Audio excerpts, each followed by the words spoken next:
And like, oh, like, yeah, they impress you. Cool, because you expect that. Right. But Come on, guys. Focus. We're already behind Even Roy's schedule. laughing. We're behind schedule. I'm not laughing because I'm a professional. Focus. Yo, what is going on? And welcome to another episode of the Urban Pitch Podcast, the beautiful game of life, part of the Believe Network. I'm Ramsey Abushala, editor of UrbanPitch.com. The co-executive directors of Vibes are in the building.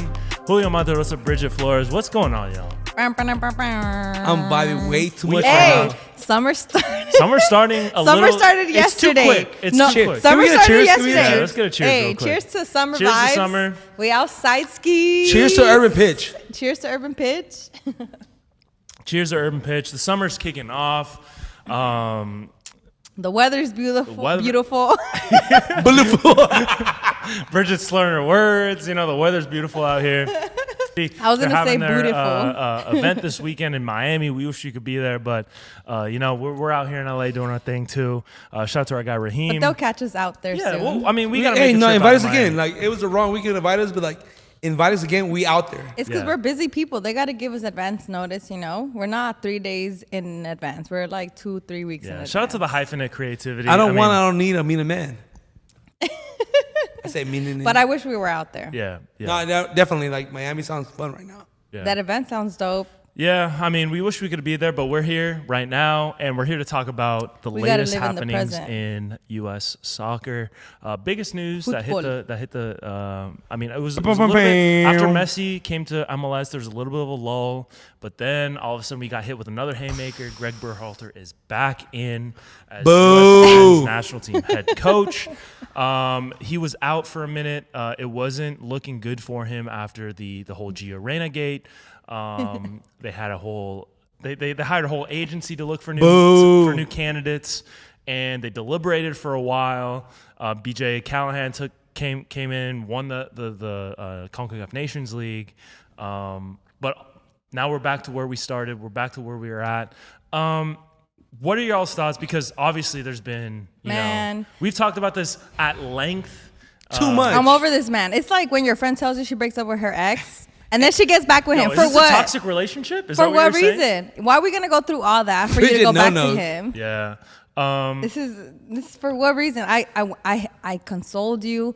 I gave you feedback. I let you know what options there was out there, and then you go back to him. For what reason? Like, we did all that for what? For you to go back to square one. So this is troubling to me because I wanted there to be a new face in Something new, something right, fresh. But at the same time, like, it seems like they did a lot of work into Extensive. finding First of all, Didn't they? you hired you honest like one what's his name?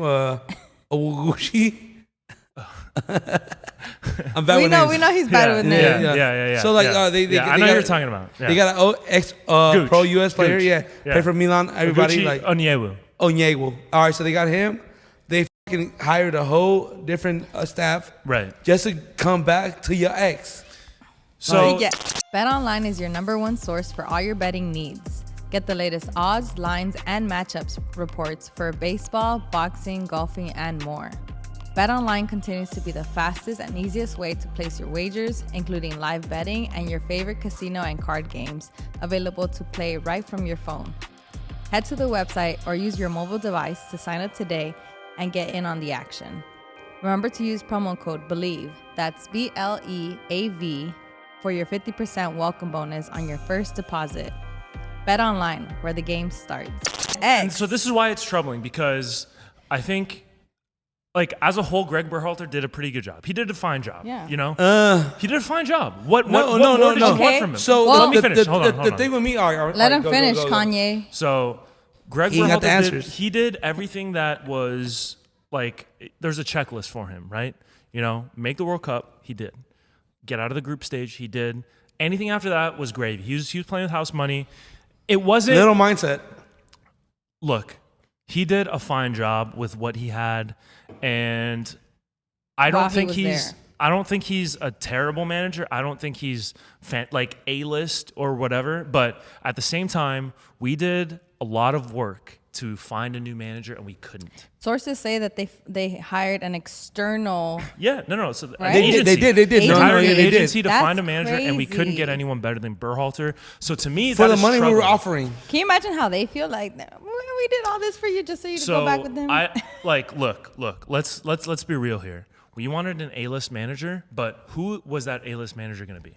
Thierry Henry. Thierry Henry, listen, is a great Vieira. Pep Guardiola. Pep is a pipe dream, and She's it's never drunk. going to happen. But Thierry Henry, listen, if you take Thierry Henry's managerial career and compare it to Gregg Berhalter's career, Oh, he won MLS. Wow. Gregg Berhalter's won multiple MLS. international trophies with U.S. men's national team. He won a Gold Cup and a Hello. Nations League Cup. Oh, you beat El Salvador. Oh, yeah, great. Look, Thierry now he's Henry. hurt. Thierry Henry. Listen. I love Thierry Henry is one of the greatest players that ever played the game. Look. As a manager, though, what has he done as a Arsenal, manager? it sends a jersey right Maybe I'm he- rocking an Arsenal jersey. Look. Maybe he could have done something with U.S.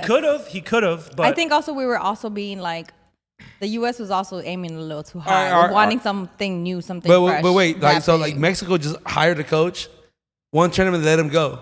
I know. What do you think the U.S. is gonna happen if they lose the next They're cup? gonna fire him. no, they're not going to fire Gregg Berhalter because they just went through. Bruh. Gregg Berhalter is here to stay for I don't know if he's going to stay until 2026 for the World Cup, but he's here to stay for a long period of time. And listen, I wanted U.S. someone new. national team, you gotta love yourself before you pick a team. I wanted someone new, but who was that person going to be? Because if you look at the national team manager landscape, there are not a lot of A-list managers at the top national team levels. Yeah, Julio. Didier Who? Deschamps at France. He made back-to-back World Cup finals. France has wanted that guy fired for years now. Gareth Southgate at England. England fans have not liked that guy since he came in. I think it was like 2016. The national team jobs, where we're at as U.S. men's national team fans, and I think the fan base wants an international, pedigree manager, like a big name to come take over.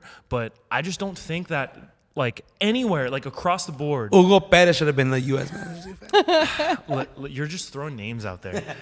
Carlo Shout out Ancelotti. shout out to El Salvador. Yeah, Carlo Ancelotti is reportedly heading to Brazil. So That it's confirmed. that's like a rare case, and I think that was if that's what we're trying to get, a guy like Carlo Ancelotti on his level, who's won multiple international trophies at the club level. But right now, the coaching landscape is for all the top level coaches want to stay at the club level because that's just the way it is. That's where the money's at. That's where the money's at. That's where the prestige is at. If you're Thomas Tuchel has been at I feel like he's been at 4 different clubs in the last 5 years. You know Unless what I you mean? go to Saudi. PSG. Yeah, he was in PSG. He was with Chelsea. Now I forget where he's at. He was with Bayern for a little bit, I think, or Dortmund or somewhere in Germany. So there's a carousel of coaches that are going on at the club level. At the international level, it's a different story. You're not going to get a top-level name, and people are crying for an A-list name to come to the U.S. I just don't think it's realistic. I wanted to see somebody else, Marcelo Bielsa, who just was hired at Uruguay. That was the guy, because that guy's turned around international teams. Chile, I think he was with Argentina for a while. He was with Leeds. He got Leeds promoted. That was the guy I think that would have been the perfect fit. He instead chose Uruguay. Good for them. Now we're stuck with Gregg Berhalter. I think, but listen. Listen, Linda. For Gregg to have what he's done, he is not disappointed. He just hasn't impressed. Okay. It wasn't like no one was ecstatic to have Gregg Berhalter there, but at the same time, it's no one you can't say with what the U.S. men's national team has done in the last 2 years that he's done a bad job. And that was Ramsey's corner. And that was my corner. Now I'm gonna throw it to y'all. Bridget, can you speak, please? Because you're getting pissed off. This might piss you a little bit more off. But, okay, we went back to Gregg, right? Gregg is coming back. It's certain.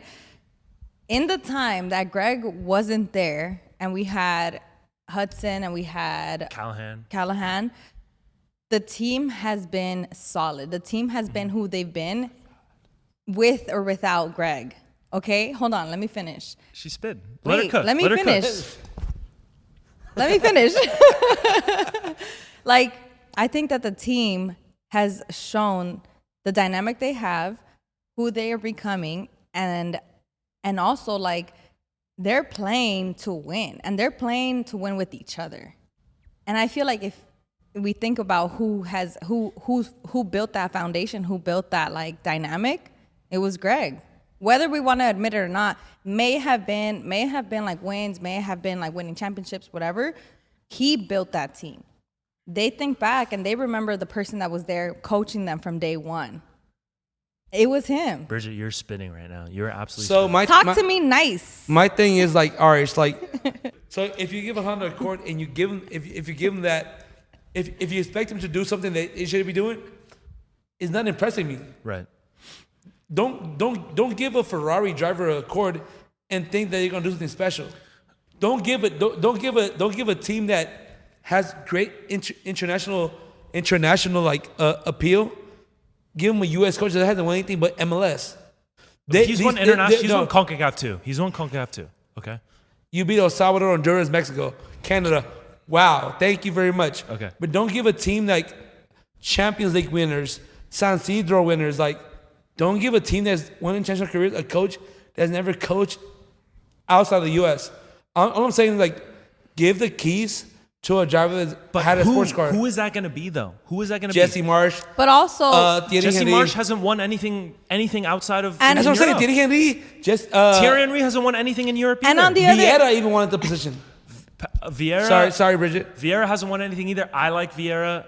I think he had a unfair run at Crystal Palace, but still, none of those coaches have won trophies. Don't give a 10 or 2. That's what I'm saying. bro. But at the same time, though, like if I was Thierry Henry, if I was anyone at the top, I wouldn't want the U.S. men's national team. Why not? Because they haven't done anything. Potential.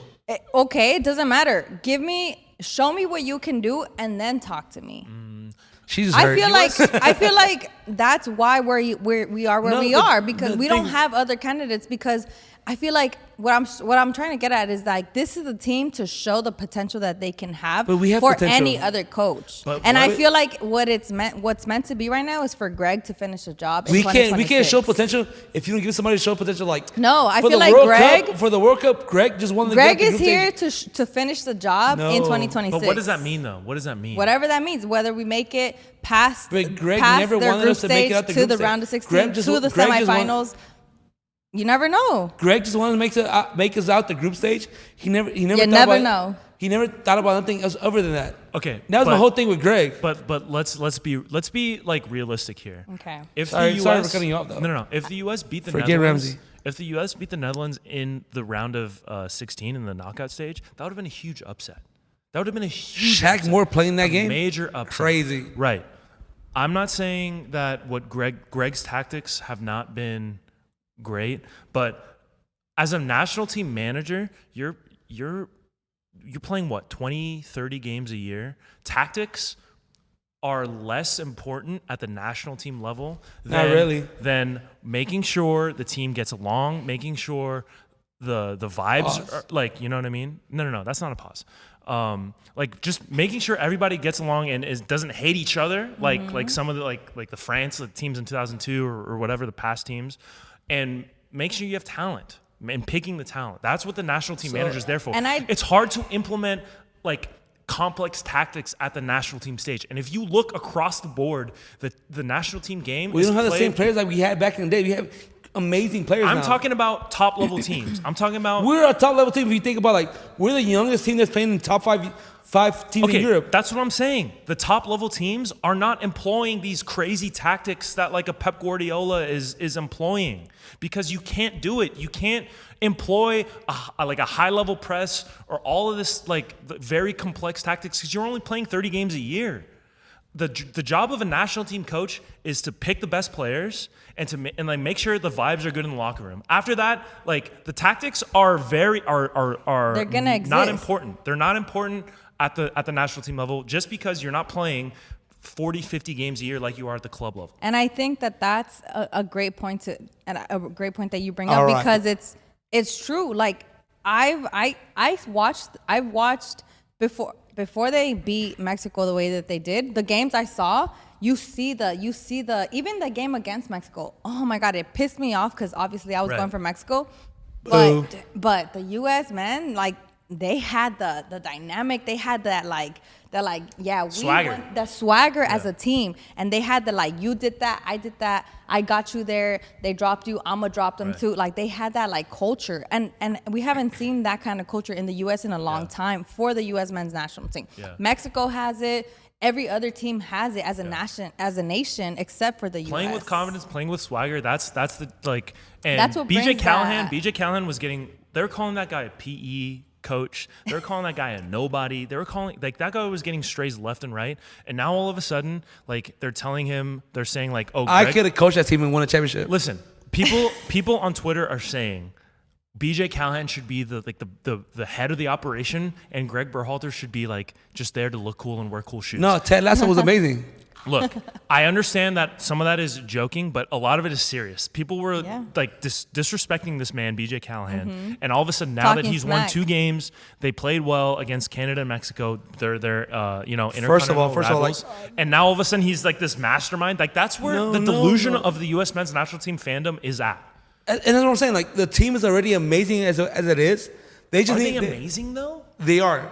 They're For CONCACAF, they are. They're getting there, for maybe. CONCACAF, but like They are. What I'm saying, like, all right, so good. Like, you have this amazing like little machine. You just need somebody to use it. You don't need somebody, a novice, to be like, oh, how do you use this? Let me Google the fact sheet. No, you need somebody that has been using the machine for a while to like take him overboard. Like, this team is already there. Just take him there. You can't bring a freaking guy with 1 year experience opposed to a guy that has 10 years experience. That's what I'm saying. Like, but we need somebody with more experience on this team. I understand that. And I don't disagree with you. But I just don't think that person is there. And that's why, after all that deliberation, that's why we're with Gregg Berhalter. I think they're giving him the chance to be that person. So we'll see how this next cycle goes. How do you think Gio Reyna feels?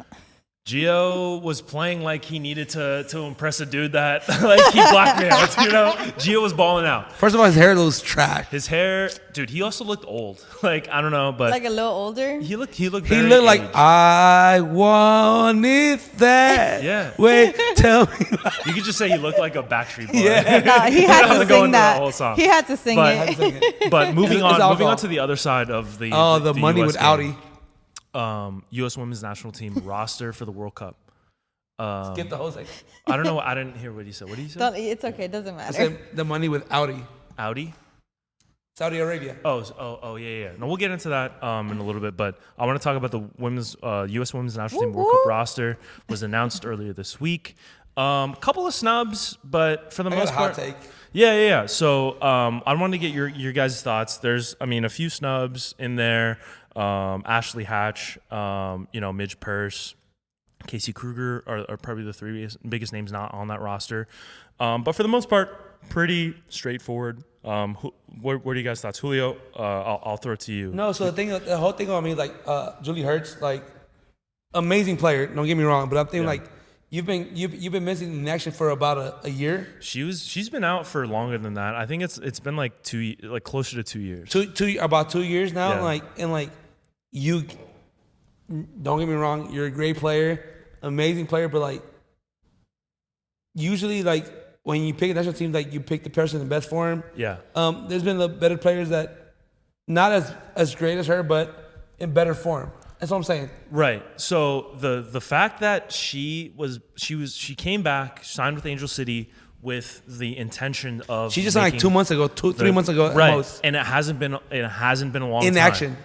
And so this is an issue with the women's national team roster right now, is that defensive mid position, that number 6 position, is pretty thin.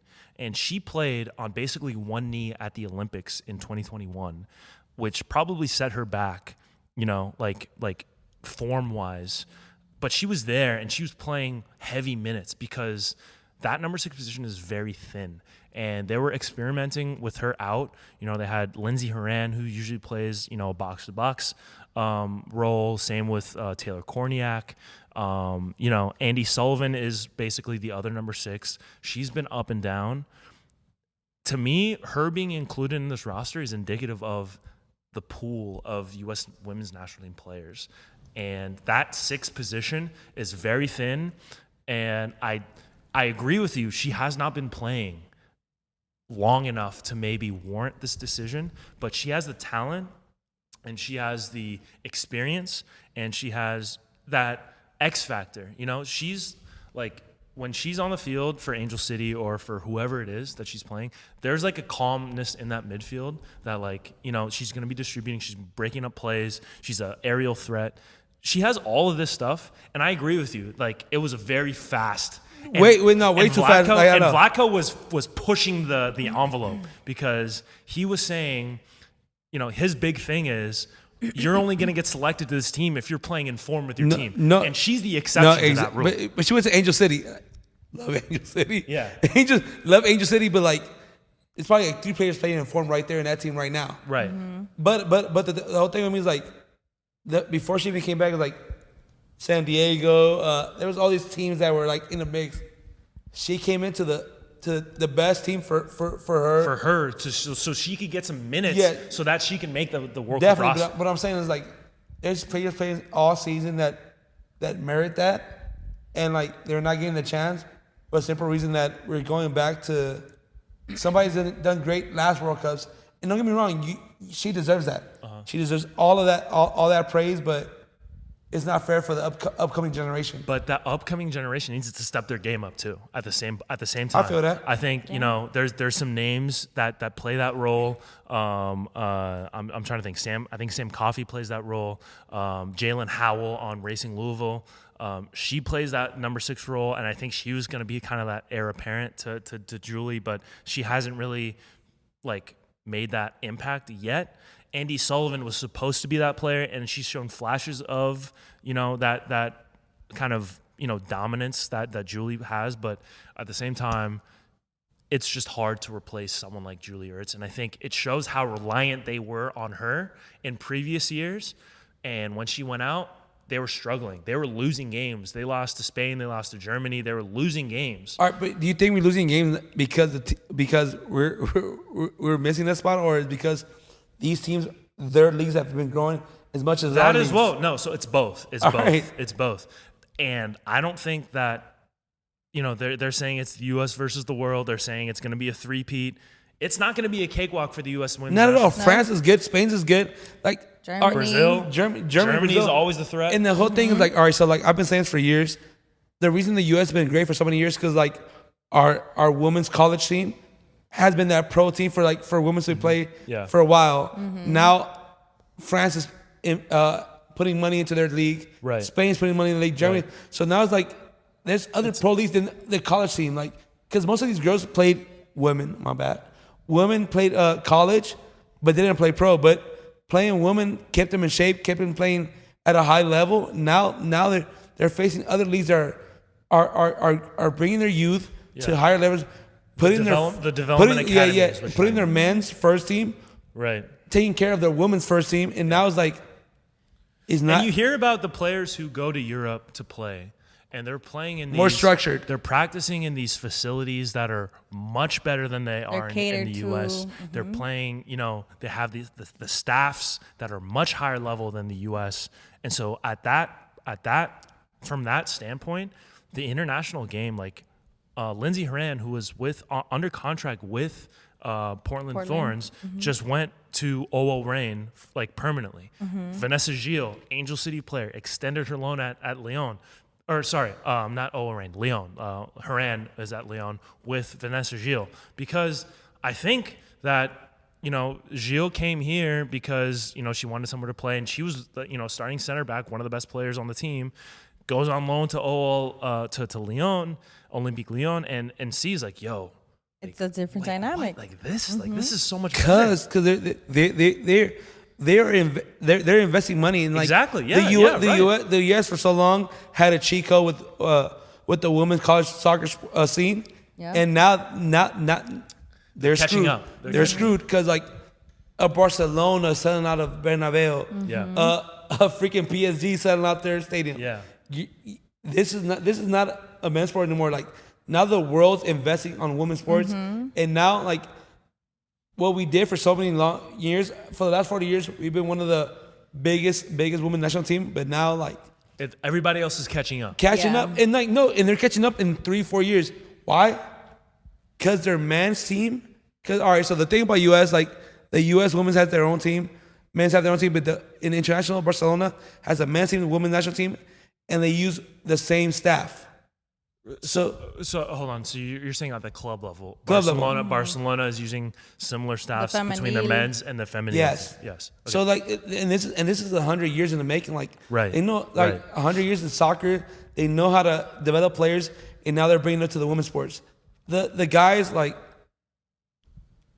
you can tell by our national team, we have not done so very well. Sure. But our women's team has done well. Why? Because we've had women's soccer sports in college. But the men's team and the women's team is still separate. Whether we want to believe it or not, it's separate. It's always like a competition. It's always a competition. Like, all right, there's no real like resemblance between both teams.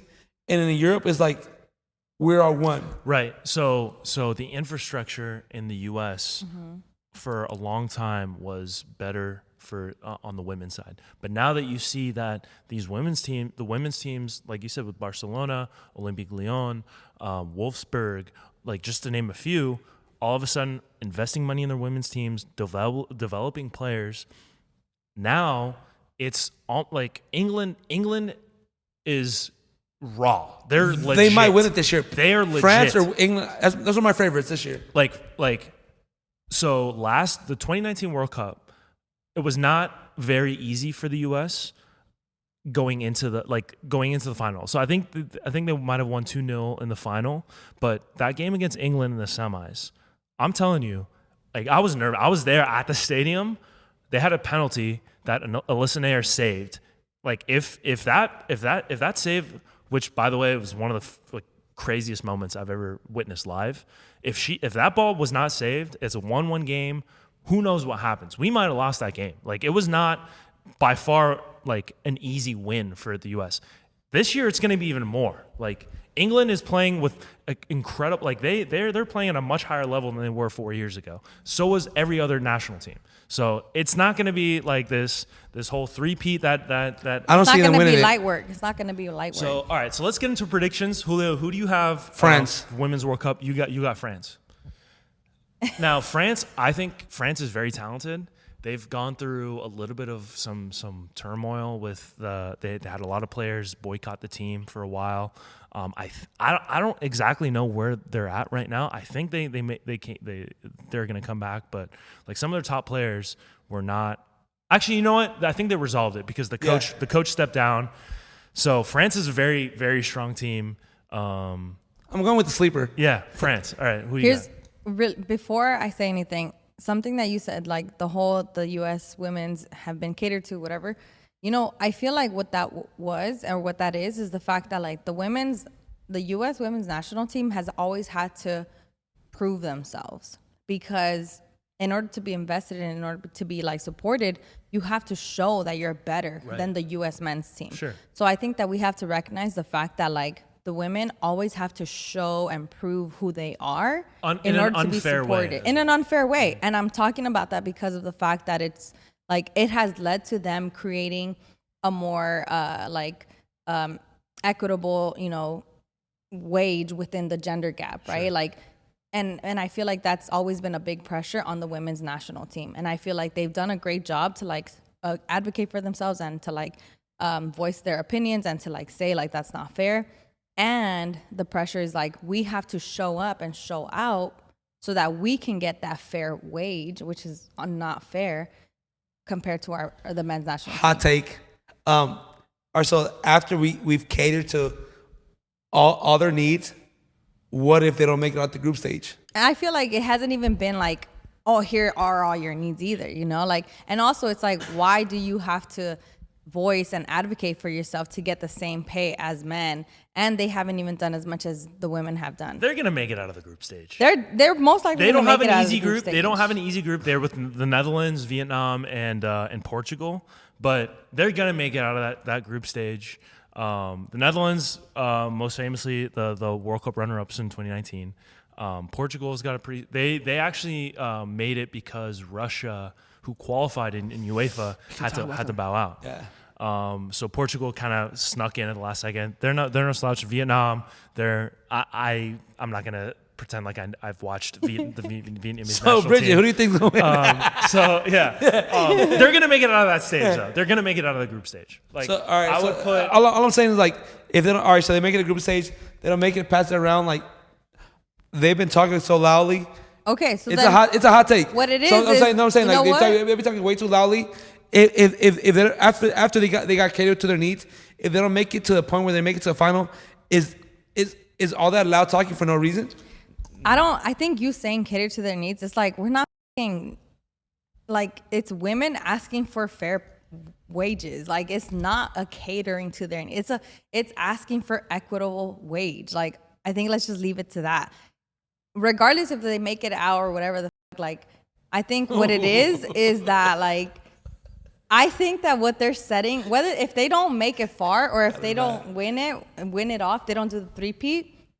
I think that what that means is that our new generation coming in, like Alyssa Thompson, Trinity Rodman, they're setting the tone for a different kind of play in the U.S. Yeah. And like Julio was saying, there's always been this cheat code in the U.S. women's national team that has made it easy for them to win it like back-to-back, like light work, right? Sure. But I think that they're bringing a different kind of game that the U.S. women's national team as a whole is not ready for. Right. And I think the next generation, Mallory Swanson, who went down with an injury, this was her year. That was hurts. so That hurts. sad. This That was hurts. her That year hurts. because Dude, she was she was about to absolutely take it. on a tear. Baller. She was killing it. And then for her to go down in a friendly was absolutely heartbreaking. So, but yes, Trinity Rodman, Alyssa Thompson, some of these young stars coming up, they're going to make we're in good hands. It's not like the rest of the world is catching up to us, but it's not like we're falling off. So I think it's just like a transition. Yeah, so era. who do you got? Who do you got? Circling back, I have France. Who do you have? You know what the crazy part is? Mexico. This is the first Mexico's time. not even in the tournament. No, I'm gonna be super honest. This is the first time I think I ever watch a women's World Cup. Oh, for real? Yeah. Wow. I'm okay. not. I'm gonna be straight up because, and I think it goes back to the fact that like I never compared myself to any of these females. Like I like Too many Beckys I knew and- of, Too many stagecoach participants. Too many Beckys. And yeah, too many. Kellys and, It wasn't Coachella. It wasn't Reggaetonlandia. It was all Right. stagecoach. I couldn't compare. Like, who are you? Yeah, yeah. So it's like I knew of, but I never like was influenced by them. Right. But like Memo Ochoa, I was influenced by, because they were Mexican roots, Chicharito, like the And you're a Latino. little bit- I mean, you know, you like I don't they even caught know. your eye a little bit. You Yeah. know? I mean, barely, Is but the curly hair? It's the curls. It's the curls. no, It's the but I baby feel curls. like that's a bigger thing too. Sure, You know, right, it's like right, as a right. Latina, someone who has Mexican roots, like I didn't compare myself to them. I felt like there was a divide. Like I would never be there, but maybe I could be on the Mexican league side, whatever. Right. But I think that this is the first time that I get to like really extensively watch and enjoy the World Cup for the women. So who are you picking? I just had to say that though. I just had to say that because it is true. Like I don't know any of their records. I don't know who is gonna take it. So who do you think is gonna win? I don't know. Oh, that's what I don't know. I know it's okay, like legit. right. So- It's like watching a movie. You're not gonna know how it ends because you don't know the backstory to it. Right. I want the U.S. women's. So to you're take rooting. it. You're rooting for the U.S. women's team, but I'm you're not rooting for the sure U.S. that they're gonna win. women's. Yeah, I just don't know if they're gonna Yeah, make it because the that U.S. far. is a little bit more cultured now. Sure. They are more culture. That's why I'm like super hyped Yeah. about it. I don't know. who's For gonna me, take it. like Talk to as- me in like 2 weeks. Let me as- do some more as, research. As I'm worried asking as July I am, 4th. as worried as I am for this U.S. women's national team, I think the roster's strong enough for them to win.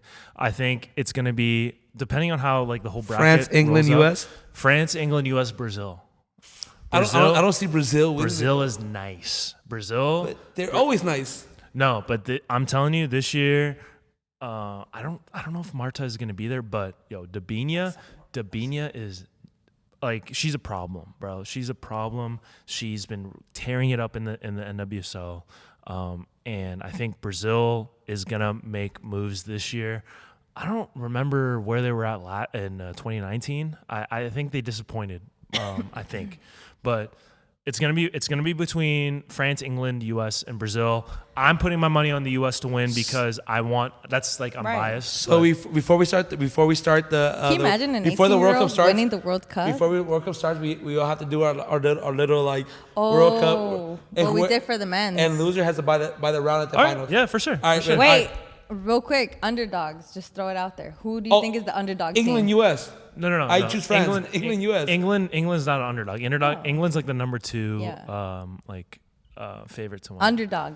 Like who's like your dark horse sleeper to Who slept on that you think might have a chance? Netherlands. The Netherlands are always very good. They're always very quiet, but for a long time, they've been like the Canada's another one. Canada. I'll go with Canada. That was gonna be my That answer. makes sense. Canada. Ashley Lawrence, Christine Sinclair, Wiedema, who plays for O'Reilly. Like that's a squad too. So Kaylin Sheridan, who we had on the pod. Shout out to Kaylin. Kaylin was balling out. Angel City gave y'all the work. Yeah, Angel City gave y'all the work.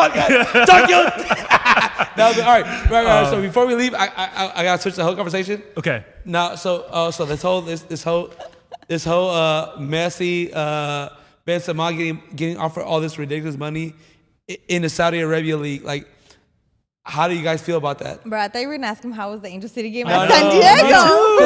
No, because we got like 5 minutes left, and He's keeping time. We're running out of time here. So I just want like, because now like players are choosing money over competition. Mm-hmm. How do you guys feel about that? A quick little conversation. So to me, the Saudi Arabian league doesn't seem. I don't know if it's going to be sustainable because we've seen similar money being thrown around like this in Japan and China. In China, the Chinese Super League was state funded, and after a couple of years, they were like, you know what, this is gluttonous. Like, you know, like I'm not going to get into all the whole X's and O's and the political stuff that goes on in China, but they saw the money being spent on these players, and they're like, you know what, forget that. We're cutting this off after a few years. This was like 2015, 2016, 2017. Now in Saudi Arabia, we're seeing like eye-watering. There's been like 5 players that have gone. Eye-watering amounts of money that like you see that like you can't even comprehend how much money that is. You cannot comprehend how much money $600 million a year is, which is what they were like offering to Messi. Like, they offered $1.2 billion in 3 years. I could not imagine how much money that is, much less being able to turn that down. So shouts to Messi for being able to do that, being at a point where like he knows the vibes are in Miami. No, I mean, but also he's at a point in his career where like that money isn't life changing for him. He's already been he has that money. So when you see players like, you know, Benzema, Kalidou Koulibaly, Bernardo Silva, Hakimi. Neves. Wait, not Hakimi. What's Hakeem. The Chelsea guy. Ziyech. Yeah. Making these moves, I don't blame them for leaving. I would like them. You know, obviously, it's like. So here's the question, though. Will you trade down the money for that? Yeah, of course. I'm Bridget, will you trade down the money? I'm not at a point in my life where I can turn down that kind of money, you know? Yeah, no. What would I do in Saudi, especially as a female? Like, Ooh, yeah. what do I get to do? Date Nothing. the prince? I am the prince at that point. They got a lot of Filipinos out there. They got a lot of Filipinos in the Middle East. No. I don't think they have no Salvadorian. Shout out to the Salvadorian team. Yeah. They tied South Korea. I need the sazon. I need some sazon. I would take Miami over Saudi. No, but the you have food- South the Bay food there. out there. The The food South- out there. It is South- fire. Mediterranean South Bay. food, yo. They have South Bay out Middle there. Eastern food. I'm telling you, I'm biased maybe because I'm Lebanese. Dude, but I was craving Middle Eastern food today. yo, Let's go. I was After like, the podcast. imagine I was Benzema, like getting to eat that every day. every day, bro. And they're treating that guy different than everybody else. So Damn. I don't blame them for leaving. I feel like it's cloud chasing for wanting the World Cup to happen in Saudi. sure. They What is overpaid. it? Yeah, The next World Cup, but they 2030. have to. They have to. You have to overpay. It should have been to the get those guys. U.S. World Cup. Still mad about that. So that's a whole nother can of worms. It was Qatar, because though. You said Saudi. That whole Qatar bid was rife with corruption. So, yeah, but like Ramsey, what a great podcast, bro. yeah, no. I like. So we're running out of time here. Final words, Julio. You got anything else to say? The summer's here. France is here. France is gonna win France it. is The gonna win. summer's here. So the you U.S. got- I Hey, hope the we U.S. finally doesn't have go. a World Cup in the summer. Let's going for go. Three-Peat, baby. Let's We're go. going Three-Peat. Manhattan Beach. We Yeah, outside. but I catch us there. All Yeah. the World Cup, all On the the women pier. All World World Cup. Cup. We're gonna be Watch out there. parties. Yeah. But watch out for the urban pitch watch party because Hey, we we might gonna have host one. something for Yo, sure. We're gonna do something this summer, so keep it posted. 'Cause we stay This outside. has been like an all over episode, but I had That's a how good we time. are. I had a good All time. over. Yeah, we're all over the place. Shout Shout out to Bridget. Shouts to Shout out Bridget. Bridget. She has amazing news coming out soon. Shout out to Bridget. No, we're not gonna make it. We're not gonna break We're it, not but gonna she will make break it it. The news is I'm Fo- outside. Follow Bridget to hear that great news. This has been the Urban Rich Podcast, the beautiful game of life, part of the Believe Network. Thanks for y'all who made it this far. We appreciate y'all for sticking with us.